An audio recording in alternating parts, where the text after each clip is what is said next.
Bien-aimés dans le Seigneur, bienvenue dans votre émission Église à l'étude.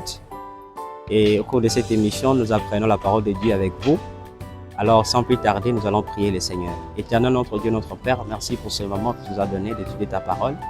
Que ton Esprit Saint soit avec nous pour que nous puissions comprendre ta parole en Jésus, notre Dieu Saint-Sauveur. Amen. Merci, chers frères et sœurs. Aujourd'hui, nous sommes en train de poursuivre toujours avec notre grand thème intitulé Les problèmes du mal.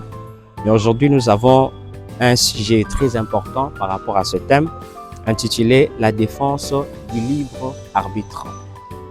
Ici, on est en train de nous montrer, en fait, qu'est-ce qui a permis que le mal puisse entrer dans notre monde.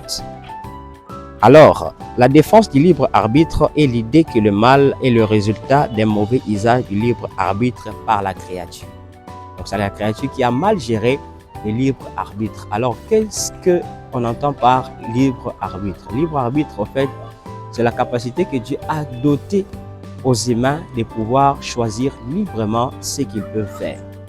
Alors, lorsque nous lisons la Bible, nous allons voir que les créatures ont mal géré ces dons-là, cette bénédiction-là du libre choix.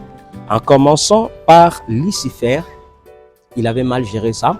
Selon Ézéchiel chapitre 28, les versets 1 à 17, Ésaïe chapitre 14, versets 12 à 14. Il avait mal géré cela, il était privilégié, mais il avait géré mal le libre choix et il avait entraîné avec lui beaucoup d'autres rébellions, beaucoup d'autres rebelles contre Dieu. Et nous voyons encore que Adam et Ève avaient très mal géré les libres choix, les libres arbitres que Dieu leur avait donnés. Vous allez voir ça dans Genèse chapitre 3. Et nous aussi, jusqu'aujourd'hui, nous sommes en train de très mal gérer cette bénédiction-là du libre choix, selon Romains chapitre 3, versets 10 à 12 et verset 23. Mais voilà ce que le Seigneur est en train de nous demander par rapport au libre choix. Parce que pour éradiquer le mal, le Seigneur aussi veut de notre coopération. Il veut que nous puissions marcher selon ce qu'il nous a demandé. Voilà pourquoi, en matière de la gestion du libre choix, le Seigneur nous demande ce qui suit. Deutéronome chapitre 30, les versets 19, la Bible déclare « J'ai mis devant toi la vie et la mort, la bénédiction et la malédiction. Choisis la vie afin que tu vives, toi et ta postérité. » Le Seigneur est en train de nous demander de choisir la vie, de choisir les biens, de choisir tout ce qui est bien, tout ce qui cadre au bonheur et de nous-mêmes au bonheur des autres également. C'est de cette façon-là que le problème du mal sera éradiqué.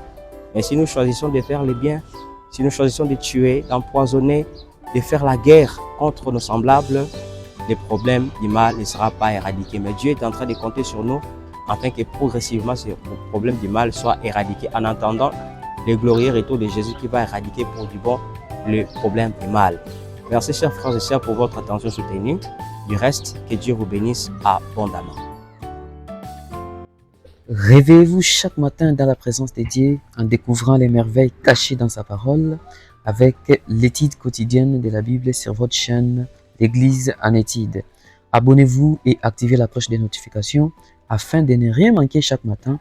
Surtout partagez les liens de cette vidéo afin de bénir les autres.